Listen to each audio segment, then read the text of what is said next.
ছোটবেলায় যেভাবে পড়তাম ভার্সেস বড়বেলায় যেভাবে পড়ি। ছোটবেলা।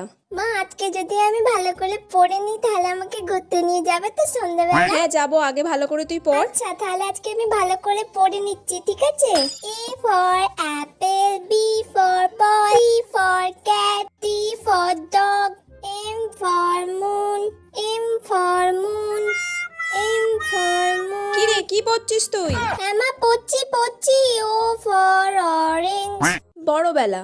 উফ বাবা, এতগুলো বড় কোয়েশ্চেন দিয়েছে। কয়েকটা বড় কোয়েশ্চেন তো আমার এখনই হয়ে যাবে 3-4টা, আর বাকি কালকে কয়েকটা করে নেবো, ব্যাস হয়ে যাবে। আরে তুই এত আস্তে আস্তে বিড়বিড় করে কি পড়ছিস, কিছু শুনতে পাচ্ছিস? আরে আস্তে আস্তে পড়লেই ভালো করে পড়া মুখস্থ হয়, আমার ওরকম জোরে জোরে পড়লে পড়া মুখস্থ হয় না। ব্যাস অনেকক্ষণ পড়ে নিয়েছি, এবার একটু ফোনটা নিয়ে ঘাঁটি। ফোনটাও ভাববে আমি ওকে ছাড়া এতক্ষণ আছি কি করে।